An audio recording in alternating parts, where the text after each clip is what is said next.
Hello friends, good morning. Kavya study में आप लोग का स्वागत है। आज हम देखते हैं यूपी टेट और सी टेट से रिलेटेड हमारा विषय है पर्यावरण। उस पर्यावरण में हमारा टॉपिक है जल।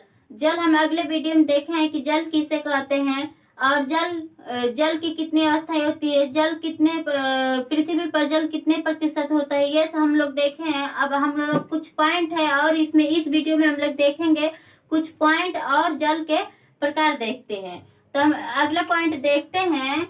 वर्षा जल का उपयोग भौम जल स्तर की पुनः पूर्ति करने के लिए किया जाता है। इस जल संग्रह अथवा वर्षा जल संग्रह द्रव है। इसमें जो होता है कि जो इसमें वर्षा जल जब होता है तो इसका जब पूर्ति हम करते हैं तो उसमें पूर्ति जब हम करते हैं तो संग्रह और वर्षा जल को संग्रह द्रव में बदलता है, द्रव में बदलता है। हम अगला पॉइंट देखते हैं।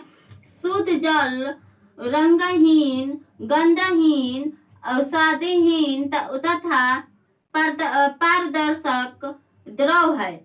इसमें जो होता है जल जो होता है, जो शुद्ध जल जब होता है शुद्ध जल, तो उसमें रंगहीन होता भी है, गंधहीन होता है और स्वादहीन होता है और पारदर्शक द्रव होता है। इसमें पारदर्शक द्रव जब सबका क्रिया कराते हैं तो एक द्रव उत्पन्न होता है। हम लोग अगला पॉइंट देखते हैं। जल का हिमांक 0 डिग्री सेल्सियस तथा क्वथनांक 100 डिग्री सेल्सियस होता है।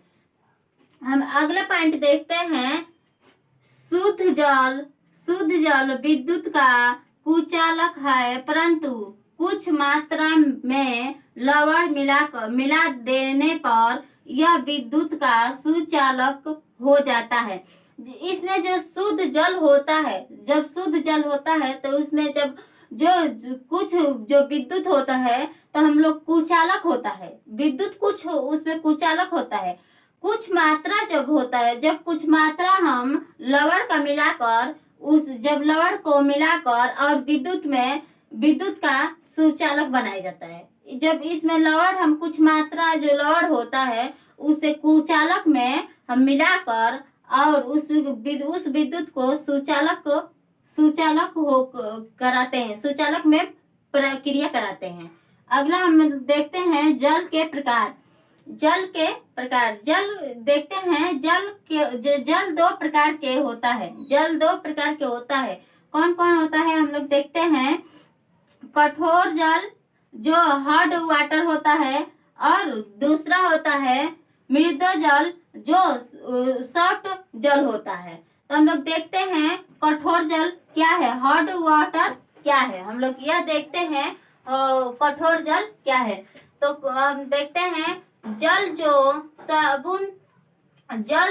साबुन के विलापन के साथ सरलता से झाग उत्पन्न नहीं करता है वह कठोर जल कहते हैं, उसे कठोर जल कहते हैं। तो इसमें जो होता है जो साबुन होता है, साबुन तो उसमें हम जब उसमें पानी में डालते हैं और डालकर उसमें झाग सरलता से झाग उत्पन्न नहीं कर पाते हैं, हम झाग उत्पन्न नहीं कर पाते हैं।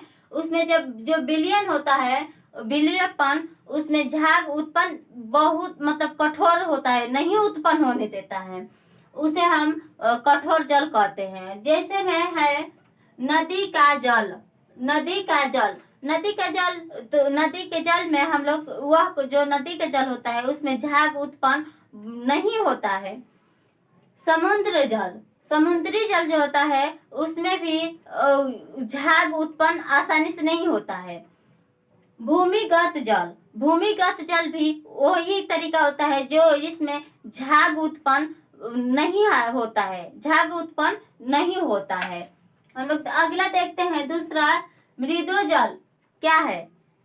जल द्वारा साबुन के विलेपन के साथ सरलता से झाग उत्पन्न किए जाने पर उसे मृदु जल कहते हैं। तो इसमें जब है जैसे में है आसवित जल, वर्षा का जल, तो जो इसमें होता है हम वर्षा जल होता है तो जब बारिश होता है तो हम लोग किसी बर्तन में लेते हैं, किसी बर्तन में अगर उसको लेते हैं तो उसमें जब किसी बर्तन में लेते हैं तो उसमें जो बारिश का होता है तो उसमें झाग उत्पन्न होता है, झाग उत्पन्न होता है।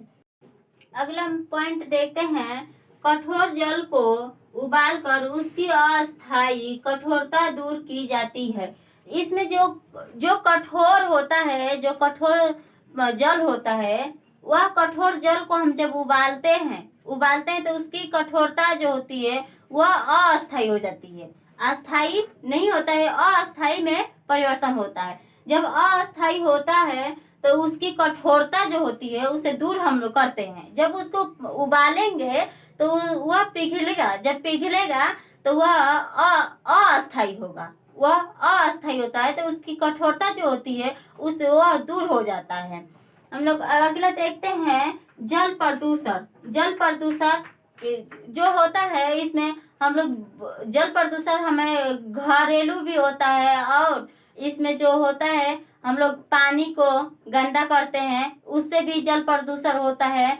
कुछ कूड़े जो घर का कूड़ा कचरा होता है हम उसको कहीं भी फेंक देते हैं तो उससे भी जल प्रदूषण जब गंदा होता है तो जल प्रदूषण फैलता है। और इसमें जब हम लोग ऐसे होता है कि जब किसी को जब कहीं भी कचड़ों को रख दिए तो उससे जल प्रदूषण बहुत तेजी से फैलता है। हम इसका जल प्रदूषण जो होता है उसमें नदी नाली और नाली और नलों से उसका जल प्रदूषण फैलता है। तो हमें इसकी साफ सफाई रखेंगे तो बहुत कम जल प्रदूषण फैलेगा। हमें इसको साफ सुथरे से करके रखना पड़ेगा कि जल प्रदूषण न हो। हम उसका देखते हैं, जल प्रदूषण जो होता है उसका स्रोत देखते हैं। जल प्रदूषण के निम्न स्रोत होते हैं, जल प्रदूषण के निम्न स्रोत होते हैं। हम लोग देखते हैं क्या है निम्न जो स्रोत, हानिकारक वनस्पतियों, जो हानिकारक वनस्पतियां होती हैं उससे भी जल प्रदूषण होता है। जो जल प्रदूषण हमारे ऊपर जल प्रदूषण का प्रभाव पड़ता है, हमारे ऊपर उसका हानि होती है। हम अगला देखते हैं, घरेलू अपमार्जक जो घरेलू होता है, घरेलू से भी जो हम कूड़े कचड़े को लेते हैं कहीं भी फेंक देते हैं, वो उसको साफ सफाई नहीं करते हैं तो उससे भी जल प्रदूषण फैलता है और हमारे ऊपर हानि होती है। हमें उस जल प्रदूषण से बचना चाहिए, हमें साफ सफाई करके वहां पे रहना चाहिए ताकि कहीं भी गंदगी ना कर सके। अगला है रेडियोधर्मी पदार्थ। रेडियोधर्मी पदार्थ जो होता है उसमें रेडियोधर्मी जो पदार्थ होता है इससे भी हमें हानिकारक होता है, हानि पहुंचती है हमारे ऊपर। तो हमें इससे भी बचाव रखना है, हमें साफ सफाई करके ताकि हमारे जल प्रदूषण हो है उससे हम लोग बच सके। जो अगला है कीटनाशक। कीटनाशी जो होता है और कीटनाशी खाद, जो कीटनाशी खाद होता है हम लोग उसका प्रयोग करते हैं तो उससे भी जल प्रदूषण फैलता है। ताकि हमें वह कीटनाशक जो होता है उससे हमें नहीं प्रयोग करना चाहिए क्योंकि हमें जल प्रदूषण से बचना चाहिए। इससे भी हमें जल प्रदूषण होता है और चारों तरफ फैलता है तो हमारे ऊपर हमें हानि पहुंचाता है। आज का वीडियो इतना ही, कल मिलेंगे एक नए वीडियो के साथ। यह वीडियो अच्छा लगे तो लाइक शेयर, इस चैनल को सब्सक्राइब करना ना भूलें। धन्यवाद।